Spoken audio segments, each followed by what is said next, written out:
Hey everyone, it's Sterling here from Day Trading Forex Live. I just wanted to throw on the camera to catch this trade here. I had taken the entry from uh, on this pullback, and I want to get into why I took the trade and what I'm actually thinking as far as where I'm looking for this trade to go. I ended up taking this is a 15-minute chart of the pound. Ended up taking a short on the pound, and the reason I did is we were talking about this level in the room today before we left. It's a 6,200 level. So we start. One of the things we look for is a confluence of events to believe or to lead us to believe that they're going to manipulate the price around that point or break through that point to create a stop run. So in this case, we had this nice stop run candle through this level. The reason we like this level, and we'll probably continue to like this level through Asia unless I get proven wrong and we continue to break up. The reason I like it is because it's number one, a psychological barrier 6,200, and it's a previously proven level of resistance. And so anybody that is short is going to have from the retail side is going to have their orders above that point. And also, you have a lot of traders that are trading the breakout through 6,200. Those that are using the stop loss of 62, one spot 6,200 as a stop loss area to put their stop above that. So when I see the market break through that and get rejected, to me that starts to look like a stop run. And I use the 50% retracement general rule that a lot of times we use, and what that is on this stop run candle. I used this candle was about 10 pips. So what I did is I waited for the second candle, this candle to close, and I waited for this next candle to open, and I waited for it to pull back half the length of that candle, which was 5 pips, pretty well pulled back to the point I got filled short at 62.02. And the reason I was taking that trade, or why I was taking that trade, is I was essentially just taking on the 50% pullback, assuming that that is the stop run candle. If that is the stop run, the move usually starts from the stop run. The stop run is the last bit of information you get before they tend to drive the price.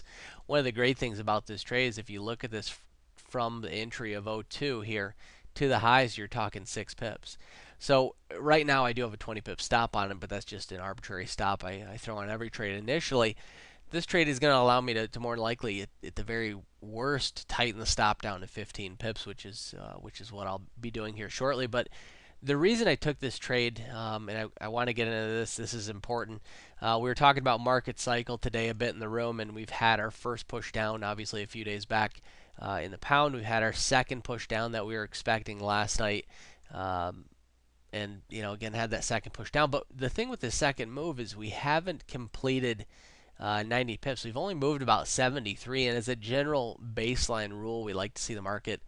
Nowadays it's a little bit shy of 90, but a lot of times that's a good factor for them to, or good distance for them to they tend to move the price. And so when I see it shy of that 90 pip area, or even shy of 80 pips in this case, because we are a little bit tamer market nowadays, it starts to make me believe we're still going to see some continuation. On top of that, and I'll zoom out here a little bit, we have this blue block that I had set up, and I had left this on from the room today, and there's just a series of reasons to believe that this is going to be the point where they're going to reverse the price.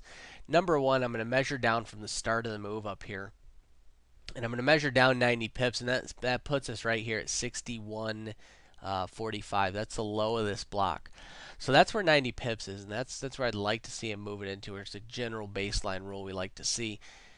The second thing that I'm going to look at here is the fact that this was the ADR low, and so I'm going to try and get rid of this block actually. Let me zoom this out real quick. Get rid of this block. So, anyways, being that that is the ADR low, we have. That's a second reason to believe that okay, hey, they may reverse the price at this point. On top of that, it's the hourly 200 EMA, very strong point, and that's why at the end of a move they generally tend to end a move with a stop run at a higher probability level, or a level where there's going to be a massing of retail orders. So in my belief, the ultimate direction, it may come down here, create a stop run, and ultimately move up. But in order to get to the move to the upside, it's going to have to get down to this point. And from my entry, of 62.02, you're talking, even if you're just going to this ADR low, you're talking 50 pips. So at the very worst, it's going to allow with a 15 pip stop from this point, it's going to allow for bare minimum 2 to 1. Even just a test of those lows is 40 pips.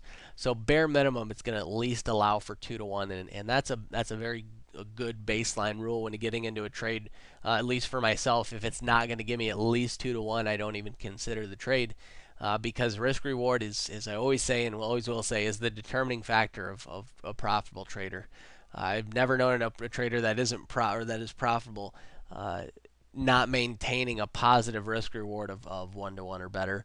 Oftentimes much higher than that in the 3 to 1, 4 to 1 range. So that's why I like this trade. I think I had a lot of key points with it, and we'll see what kind of follow through we get on this one, and we'll be back with the management again. I'm going to step the stop down to 15 pips, and I'll be coming back later with the adjustment on the take profit as we progress down towards those lows and that higher probability manipulation point. So I'll see you guys back in a little bit.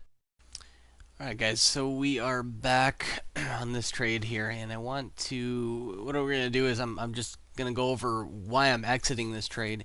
I was getting out essentially a break even. It was a couple pips up, but what we'll do is we'll go through here. And as you can see, obviously, from that stop run candle, and I'll go ahead and mark that here, but from that stop run candle, that was a reason for the entry.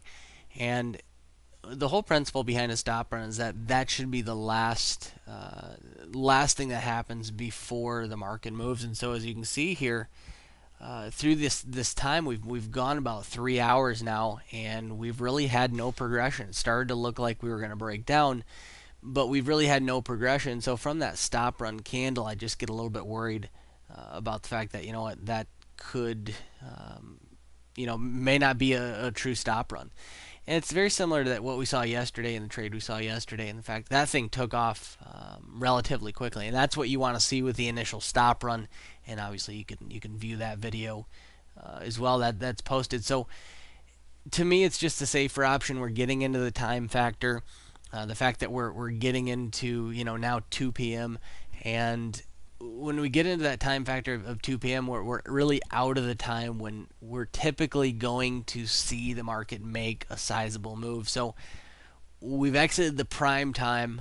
There's a reason we try to trade between 2 to 5 and generally 2 to 5 and 8 to 11. And so when we step out of that time, I get a lot less comfortable with the trade actually having some follow through, because we're really getting into a time in the market that is very dry, and it just very simply doesn't have the money going through it. So the principle of this stop run here, and really any stop run, is that just to kind of reiterate the point, is it is the last. You look at the stop run candle here, very convincing, and if that was a stop taking move and they were really going to start from there, then I would have expected to see him continue it off a little bit earlier, and so not seeing that, not really seeing the follow through after following that candle, to me is the point that it makes it safer.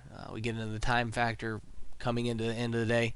It's just really not worth holding on to the trade, and I think the best thing to do here is limit the risk, take the break-even trade, and move on from there. We already had a great trade earlier on in the day, so there's no point in forcing a trade here and trying to capitalize on something when it's just not there. So as always, guys, if you have any questions, make sure you go to the site. A lot of information. If there's something you didn't understand in the video, more than likely it's covered in our other videos. So feel free to check that out. As always, you can shoot us an email, and we'll be happy to get back with you as far as that's concerned as well. And really the email, if you have the questions that are not answered through the site, which there's a lot of articles and videos again on the site, but if it's not answered, make sure you shoot us that email. We're more than happy to respond and get back with you and answer any questions you might have on the strategy or any other questions in regards to trading the smart money setup. So as always, guys, it's been fun, and I will see you with the next video. Until then, happy trading.